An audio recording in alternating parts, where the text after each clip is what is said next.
بسم الله الرحمن الرحيم ياسين والقرآن الحكيم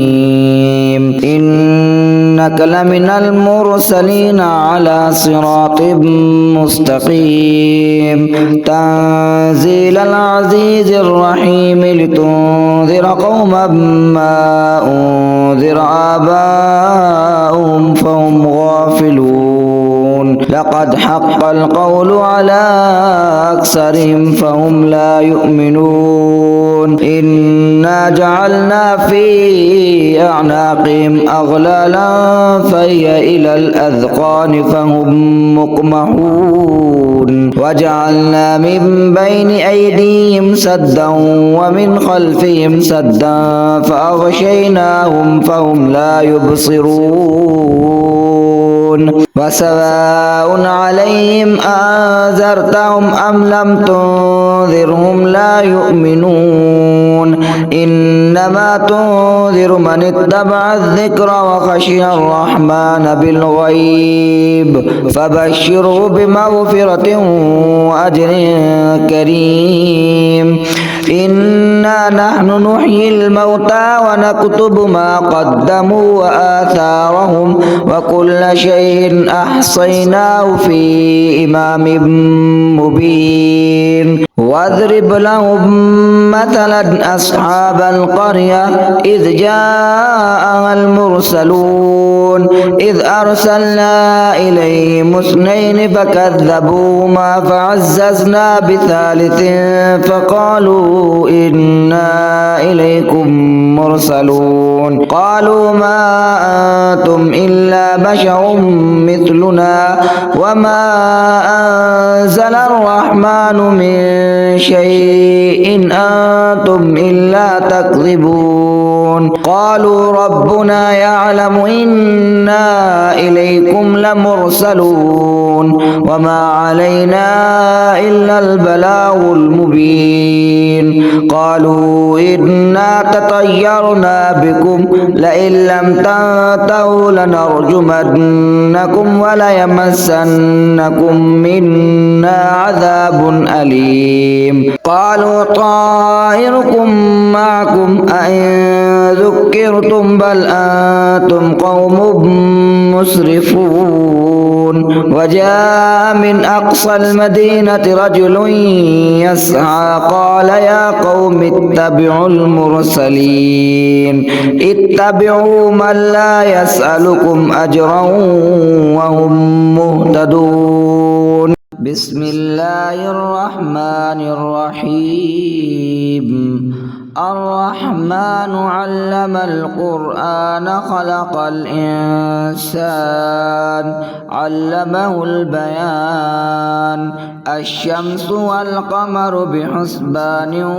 والنجم والشجر يسجدان والسماء رفعها ووضع الميزان ألا تطغوا في الميزان وأقيموا الوزن بالقسط ولا تخسروا الميزان والأرض وضعها للأنام فيها فاكهة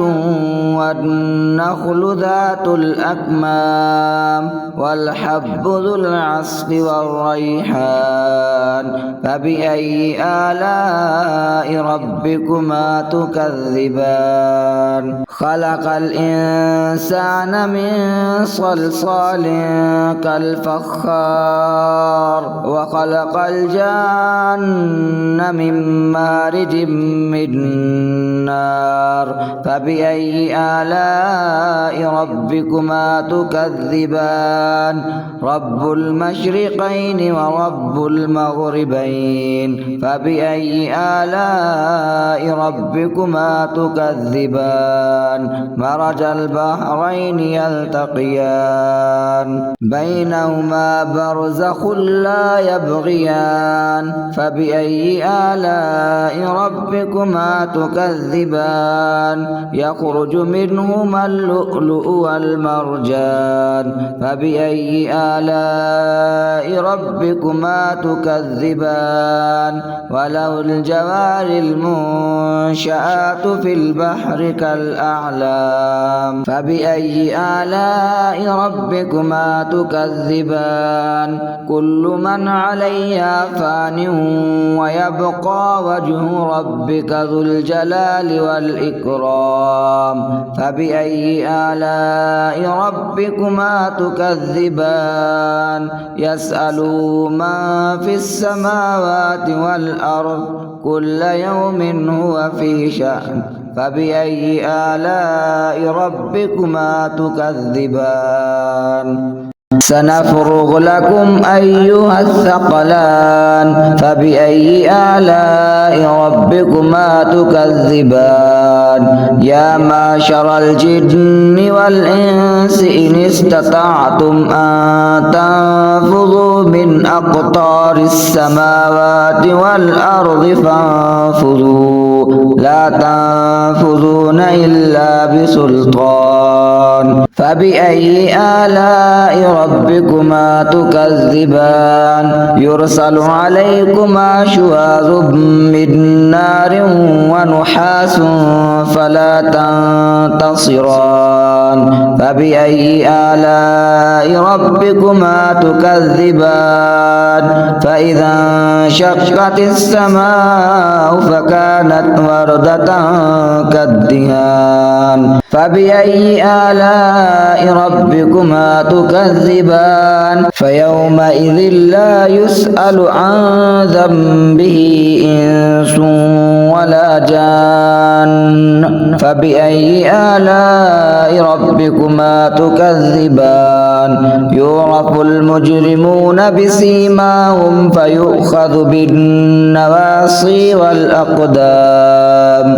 فبأي آلاء ربكما تكذبان هذه جهنم التي يكذب بها المجرمون يطوفون بينها وبين حميم آن فبأي آلاء ربكما تكذبان ولمن خاف مقام ربه جنتان فبأي آلاء ربكما تكذبان ذواتا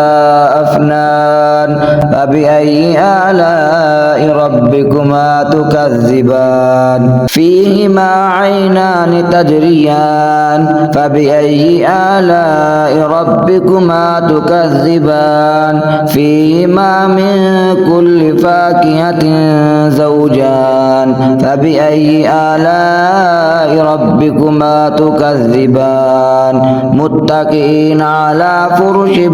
بطائنها من استبرق وجنى الجنتين دان فبأي آلاء ربكما تكذبان فيهن قاصرات الطرف لم يطمسهن إنس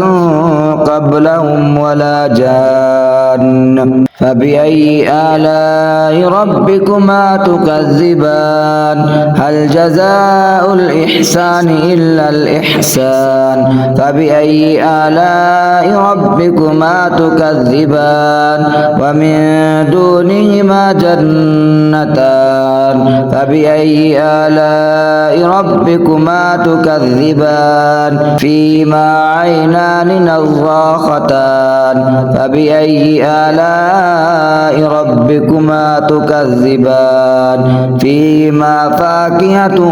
ونخل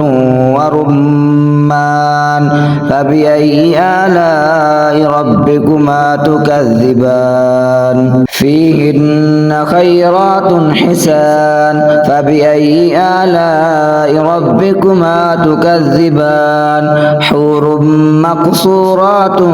في الخيام فبأي آلاء ربكما تكذبان لم يطمسهن إنس قبلهم ولا جان فبأي آلاء ربكما تكذبان متكئين على رفرف خضر وأبقري حسان فبأي آلاء ربكما تكذبان تبارك اسم ربك ذي الجلال والإكرام. سورة الملك مكية. بسم الله الرحمن الرحيم. تبارك الذي بيده الملك وهو على كل شيء قدير الذي خلق الموت والحياة ليبلوكم أيكم أحسن عملا وهو العزيز الغفور. الذي خلق 7 سماوات طباقا ما ترى في خلق الرحمن من تفاوت فارجع البصر هل ترى من فطور ثم ارجع البصر كرتين ينقلب إليك البصر خاسئا وهو حسير. ولقد زينا السماء الدنيا بمصابيح وجعلناها رجوما للشياطين وأعتدنا لهم عذاب السعير. وللذين كفروا بربهم عذاب جهنم وبئس المصير. إذا ألقوا فيها سمعوا لها شهيقا وهي تفور تكاد تميز من الغيظ كلما ألقي فيها فوج سألهم خزنتها ألم يأتكم نذير قالوا بلى قد جاءنا نذير فكذبنا وقلنا ما نزل الله من شيء إن أنتم إلا في ضلال كبير. وقالوا لو كنا نسمع أو نعقل ما كنا في أصحاب السعير فاعترفوا بذنبهم فسحقا لأصحاب السعير.